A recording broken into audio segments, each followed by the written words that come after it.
नमस्कार दोस्तों और बहुत बहुत स्वागत है आपका एक बार फिर से ब्रिलियंट अकेडमी में। दोस्तों मध्य प्रदेश जीके की श्रृंखला को हम आगे बढ़ाते हैं और हमारा मध्य प्रदेश में कृषि टॉपिक चल रहा था तो उसी को आज हम आगे बढ़ाएंगे। और अब हम जो अगला टॉपिक पढ़ने वाले हैं वह है मध्य प्रदेश में कृषि उत्पाद पार्क। काफ़ी इंपॉर्टेंट टॉपिक है और लगभग प्राय हर एग्जाम में आप इससे क्वेश्चन देख ही पाएंगे। तो चलिए बढ़ते हैं और पहला जो पॉइंट हम पढ़ने वाले हैं वह है एग्रो प्लास्टिक पार्क।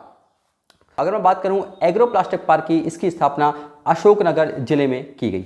सेकंड है मसाला पार्क। पूर्व में भी मैंने आपको बताया हुआ है, मसाला पार्क छिंदवाड़ा जिले में स्थापित किया गया है, लेकिन एक और मसाला पार्क स्थापित हो चुका है और वह है गुना जिले में। ठीक है, अगर हम प्रथम मसाला पार्क की बात करें तो वह आपका छिंदवाड़ा जिला आएगा और एक और कहाँ पर स्थापित हो चुका है, गुना जिले में। चलिए प्रथम बांस पार्क की मैं बात करूं तो यह है नवलखा, इंदौर जिले में अवस्थित है।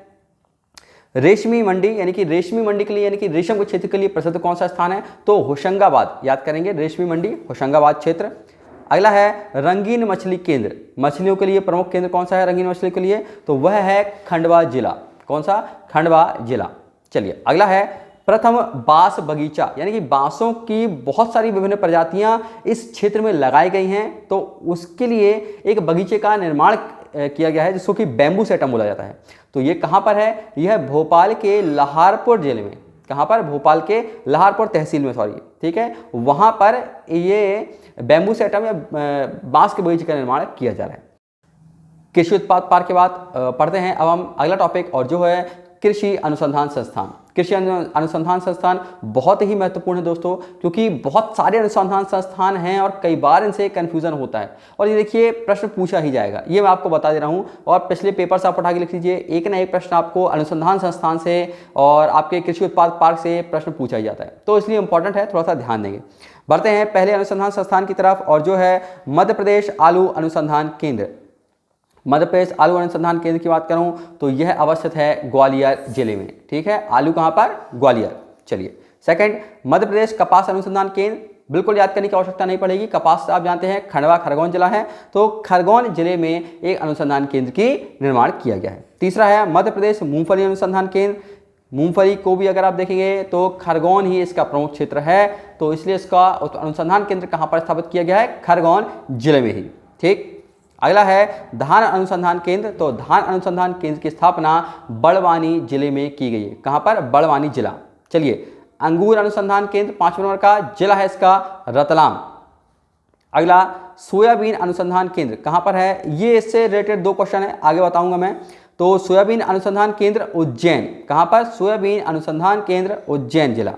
अगला है राष्ट्रीय सोयाबीन निदेशालय एवं अनुसंधान केंद्र, ये नेशनल लेवल का है। राष्ट्रीय अगर लेवल की बात आएगी तो वह कहां पर है, इंदौर जिले में। अनुसंधान केंद्र भी है ये और निदेशालय।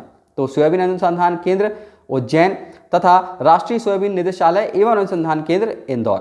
8वां नंबर का कृषि अभियांत्रिकी अनुसंधान संस्थान, ये संस्थान की बात हो रही है, कृषि अभियांत्रिकी अनुसंधान संस्थान भोपाल।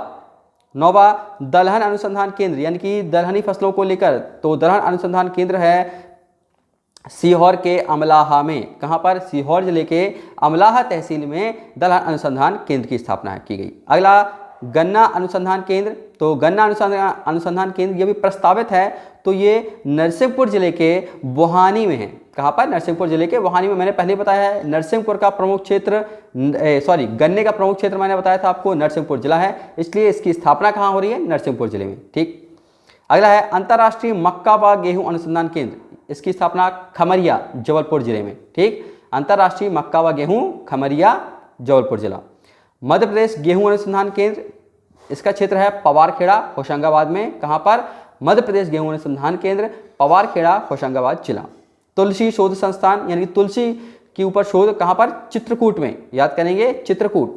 अगला वानिकी अनुसंधान केंद्र, वानिकी अनुसंधान केंद्र छिंदवाड़ा जिला। कहां पर, छिंदवाड़ा जिले में वानिकी अनुसंधान केंद्र। देखिए अगला एशिया का सबसे बड़ा पनीर प्रोसेसिंग प्लांट, यानी कि पनीर के मैन्युफैक्चरिंग की यूनिट सबसे बड़ी कहां पर लगाई गई है, वह है पालनपुर खजुराहो में। कहां पर, पालनपुर खजुराहो। अगला उद्यान महाविद्यालय की स्थापना मंदसौर जिले में की गई है दोस्तों। 17वें नंबर का पॉइंट है डेयरी स्टेट केंद्र। तो डेयरी स्टेट केंद्र जो है वह परियट, जो कि जबलपुर में स्थित है एक स्थान, वहां पर यह प्रस्तावित है दोस्तों, डेयरी स्टेट केंद्र। चलिए अनुसंधान केंद्र की बात तो हो गई यहाँ पर दोस्तों।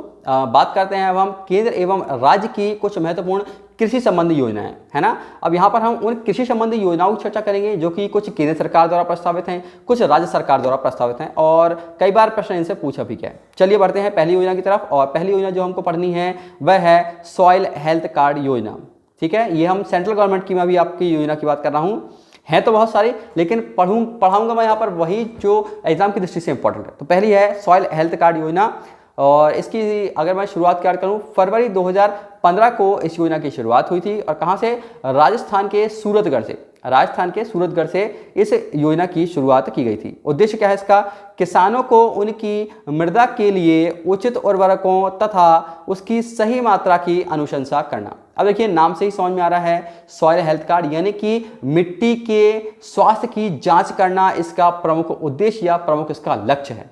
ठीक है, यानी किस प्रकार से कौन से उर्वरक मिट्टी के लिए उपयुक्त हैं, अगर मिट्टी खराब है तो उसकी उपजाऊ क्षमता किस प्रकार से बढ़ाई जाए, इसका यही एक उद्देश्य है दोस्तों। चलिए सेकंड योजना की बात करूं तो सेकंड योजना जो है वह है प्रधानमंत्री फसल बीमा योजना। बहुत ही महत्वपूर्ण है क्योंकि बहुत समय से संचालित हो रही है ये योजना। तो देखिए क्या है प्रधानमंत्री फसल बीमा योजना, या इसको राष्ट्रीय फसल बीमा योजना के नाम से भी जाना जाता है। अगर हम इसकी शुरुआत की बात करें तो शुरुआत इसकी हुई थी 18 फरवरी सन 2016 को। क्षेत्र की बात करूं तो मध्य प्रदेश के सीहोर जिले से इस योजना का क्रियान्वयन किया गया था 18 फरवरी 2016, और सीहोर जिले से इसका क्रियान्वयन किया गया था। ठीक, और अगर मैं बात करूं उसके प्रथम क्रियान्वयन की, ये तो प्रारंभ हुआ लेकिन प्रथम क्रियान्वयन इसका किस जिले से हुआ था? तो दतिया जिले से इसका क्रियान्वयन यानी कि इसका कार्यभार शुरू किया गया था सन 2017 में। तो दो डेट याद करेंगे। प्रारंभ की हम बात करें यानी कि योजना की शुरुआत कब से हुई है? वर्ष 2016 से। और शुरुआत यानी कि जब जो सभा का आयोजन किया गया था वो कहाँ पर आयोजित की गई थी? सीहोर से, लेकिन प्रथम क्रियान्वयन दतिया जिले ने किया था 2017 में। चलिए उद्देश्य क्या है? प्राकृतिक आपदाओं, कीट और रोगों से फसल के नष्ट होने की स्थिति में किसानों को बीमा कवरेज और वित्तीय सहायता प्रदान करना। नाम से ही समझ में आ रहा है फसल बीमा योजना है दोस्तों। यानी कि किसी भी परिस्थिति में अगर किसानों की फसल खराब होती है कीट लगने की वजह से, या मिट्टी में उपजाऊ क्षमता कम होने की वजह से, कोई रोग लग गया है वर्षा से, या किसी प्रकार की प्राकृतिक आपदा से अगर फसल की नुकसान होता है तो उसकी भरपाई गवर्नमेंट करेगी इस फसल बीमा योजना के अंतर्गत दोस्तों। चलिए अगला पढ़ेंगे हम प्रधानमंत्री सम्मान निधि योजना। ये भी सेंट्रल गवर्नमेंट की ही योजना है। देखिए इसमें प्रारंभ कब हुआ था? 24 फरवरी वर्ष 2019। ठीक है, यानी कि एक साल पूर्व की बात है। तो 24 फरवरी 2019 को इस फसल प्रधानमंत्री सम्मान निधि का शुरुआत हुई थी। उद्देश्य क्या है? प्रत्येक लघु एवं सीमांत किसान को 2000 रुपये की 3 किस्तों में कुल 6000 रुपये प्रतिवर्ष सम्मान निधि देने का प्रावधान है दोस्तों। बढ़ते हैं चौथी योजना की तरफ, और जो है अन्नपूर्णा सूरजधारा योजना। अन्नपूर्णा सूरजधारा योजना यह मध्य प्रदेश की योजना है। याद करेंगे अभी जो हमने 3 योजनाएं पढ़ी वह सेंट्रल गवर्नमेंट की थी, केंद्र सरकार की, यह मध्य प्रदेश सरकार की है। प्रारंभ की अगर मैं बात करूं तो वर्ष 1998 से सूरजधारा योजना का शुरुआत हो चुकी है। उद्देश्य क्या है? SC/ST के किसानों के लिए धान एवं खाद्यान्न बीज की अदला बदली है ना। मुख्य रूप से इसका उद्देश्य क्या था? दलहन एवं तिलहन फसलों को प्रोत्साहन देना। SC और ST यानी कि अनुसूचित जाति अनुसूचित जनजाति के अंतर्गत जो किसान आते हैं उनको उन्नत किस्म के बीज उपलब्ध कराना, अदला बदली के या बार्टर सिस्टम के द्वारा उन्नत किस्म के बीज उपलब्ध कराने का इसका मुख्य लक्ष्य था। ठीक है, और मुख्य रूप से प्रोत्साहन देना है दलहनी और तिलहनी फसलों को दोस्तों। 1998 से इस योजना की शुरुआत हो रही है, सूरजधारा योजना। अगला है 5वां भावांतर भुगतान योजना। मध्य प्रदेश की संचालित योजना है ये। बात करूंगा इसकी तो अक्टूबर 2017 से यह योजना संचालित की जा रही है। कब? अक्टूबर 2017 से संचालित हो रही है यह योजना। सागर जिले के खुरई से, कहां से शुरुआत हुई थी? सागर जिले के खुरई से इस योजना की शुरुआत हुई है। उद्देश्य क्या है? किसानों को समर्थन मूल्य दिलवाना है ना। MSP जो सरकार ने तय की है कि भाई अभी आज की कल की डेट है, केंद्र सरकार ने 50 रुपये प्रति क्विंटल की दर से गेहूं का समर्थन मूल्य बढ़ा दिया है ना। यानी कि अब जो समर्थन मूल्य हो जाएगा वो 1975 हो जाएगा, है ना। लेकिन जो समर्थन मूल्य की राशि है वो किसानों के खाते में कुछ समय बाद आती है। तो उसी राशि का जो भुगतान है वह भावांतर भुगतान योजना से किया जाता है दोस्तों। यही इस योजना का मुख्य उद्देश्य है। चलिए बात करूँ 6वीं योजना की, जो है बलराम ताल योजना। नाम से स्पष्ट समझ में आ रहा है मध्य प्रदेश की योजना है और कहीं ना कहीं तालों से संबंधित है ना, तालाब की उद्देश्य से। प्रारंभ की बात करूं 25 मई 2007 इसकी योजना की शुरुआत हुई थी। 25 मई 2007। उद्देश्य क्या है? तालाबों का निर्माण कर वर्षा जल का संचय कर कृषि कार्यों के लिए उपयोग करना, है ना। इसके तहत क्या है? बलराम ताल योजना के अंतर्गत यदि कोई किसान तालाबों का निर्माण करवाना चाहता है कृषि के लिए तो उसको किसी प्रकार की सब्सिडी प्रोवाइड की जाएगी। सब्सिडी का मेरे को एटलीस्ट से पूरा ध्यान नहीं है, लेकिन एक निश्चित अमाउंट में सब्सिडी प्रोवाइड की जाती है ताकि एक कम रेट पे तालाब खुदवाने का उनका खर्चा बच सके और उसका प्रयोग वो खेती के कार्यों के लिए कर सके दोस्तों। तो यही इस योजना का मुख्य उद्देश्य है। ठीक। 7वें नंबर की योजना जो है वह है इनाम योजना, या इसी को आप बोलते हैं राष्ट्रीय कृषि बाजार योजना। ठीक है, काफ़ी इंपॉर्टेंट है क्योंकि बहुत बड़े स्तर पर इसकी शुरुआत हुई थी और भोपाल से के करौंद मंडी से इसकी शुरुआत हुई थी। ठीक है, और माननीय प्रधानमंत्री मोदी जी यहाँ पर आए थे तो तभी का ये कार्यक्रम है, तो काफ़ी इंपॉर्टेंट है। तो देखेंगे शुरुआत हुई थी 14 अप्रैल 2016 को। कहाँ से? 14 अप्रैल 2016 को इसकी शुरुआत हुई थी पंडित लक्ष्मी नारायण शर्मा कृषि मंडी करौंद भोपाल से। ठीक, पंडित लक्ष्मी नारायण शर्मा कृषि मंडी करौंद जो कि भोपाल में स्थित है, वहां से इसकी शुरुआत हुई थी और इसके अंतर्गत 58 मंडी, कितनी 58 मंडियों को शामिल किया गया है। ठीक है, अब क्या काम उसका? राष्ट्रीय कृषि बाजार का निर्माण करना, मुख्य उद्देश्य की बात कर रहा हूं, यानी कि एक तरीके का चैनल बनाना है 58 मंडियों के बीच में।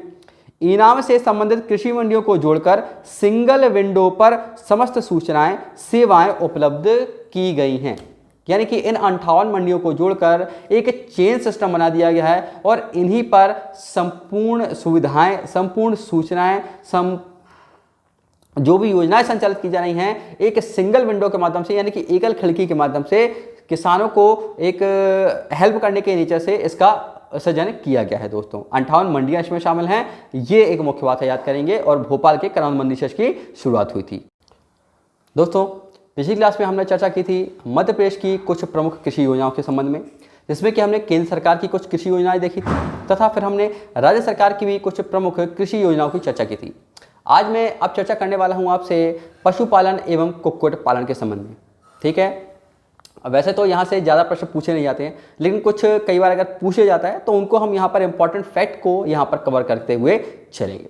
चलिए बढ़ते हैं पशुपालन एवं कुक्कुट पालन के संदर्भ में दोस्तों। तो बात करूं अगर मैं, तो भारत विश्व में सर्वाधिक गौ और भैंस वंश वाला देश है दोस्तों। क्या है? भारत विश्व भर में सर्वाधिक गौवंश और सर्वाधिक भैंस वंश अगर आपको देखने को मिलेंगे तो वह भारत में ही देखने मिलेंगे, जबकि मध्य प्रदेश भारत में सर्वाधिक गौवंश वाला राज्य है। यानी कि अगर हम मध्य प्रदेश की बात करें तो सर्वाधिक गौवंश की प्राप्ति आपको होती है तो वह मध्य प्रदेश जिले में ही आपको बहुत सारा गौवंश देखने को मिलता है दोस्तों। अगर हम बात करें पशुधन जनगणना, जो कि 20वीं पशुधन जनगणना थी और इसकी रिपोर्ट 2019 में प्रकाशित हुई है। कब की? 20वीं जनगणना पशुधन की वर्ष 2019, उसकी रिपोर्ट ने कुछ आंकड़े प्रस्तुत किए हैं, तो उन आंकड़ों की यहाँ पर हम आपसे चर्चा कर लेते हैं। चलिए बात करूँगा मैं पहले पॉइंट की, तो वह है देश में कुल पशुधन आबादी। तो देश में कुल पशुधन आबादी की बात करें 533.78 मिलियन, ये देश में कुल पशुधन आबादी है। सेकंड पॉइंट, मध्य प्रदेश में पशुओं की कुल संख्या की बात करें तो 40.6 मिलियन। ठीक, मध्य प्रदेश की बात हो रही है। मध्य प्रदेश में कुल पशु आबादी 40.6 मिलियन। अगला पॉइंट है मध्य प्रदेश का देश में स्थान पशुधन में। अगर हम मध्य प्रदेश का पशुधन में स्थान में बात करें तो तीसरे नंबर पर आता है। तीसरे नंबर पर मध्य प्रदेश में सर्वाधिक पशुधन मिलते हैं। अगले पॉइंट की तरफ बढ़ते हैं। देश की 10% गाय तथा 7.5% भैंसें मध्य प्रदेश में हैं, यानी कि 10% यहाँ पर पूरे भारत की 10% गाय और पूरे भारत की 7.5% भैंसें मध्य प्रदेश में ही हैं दोस्तों। अगले पॉइंट की चर्चा करूं तो संख्या की दृष्टि से सबसे कम पशु। अब हम जो क्षेत्र की बात कर रहे हैं मध्य प्रदेश में कि सबसे कम पशु और सबसे ज़्यादा पशु कहाँ पर मिलते हैं, तो संख्या की दृष्टि से सबसे कम पशु वो हैं बुरहानपुर में। कितने? बुरहानपुर में 213,000 पशु। ठीक, अगला सबसे अधिक पशु की हम बात करें, सबसे अधिक पशु हैं धार जिले में 1635,000 पशु। ये संख्या बता रहा हूं मैं आपको। चलिए अगला पॉइंट की तरफ बढ़ते हैं, जो है घनत्व की दृष्टि से सबसे अधिक घनत्व। अब हमने जनसंख्या की बात की, अब हम घनत्व के आधार पर देखेंगे कि सर्वाधिक पशु कहाँ पर मिलते हैं। तो वह मिलते हैं आपको झाबुआ जिले में 213 पशु प्रति वर्ग किलोमीटर के हिसाब से। कहाँ पर? झाबुआ जिले में। सबसे कम घनत्व की बात करें तो वह है होशंगाबाद जिले में, जहां पर 45 पशु प्रति वर्ग किलोमीटर के हिसाब से आपको देखने को मिलते हैं दोस्तों। ठीक है।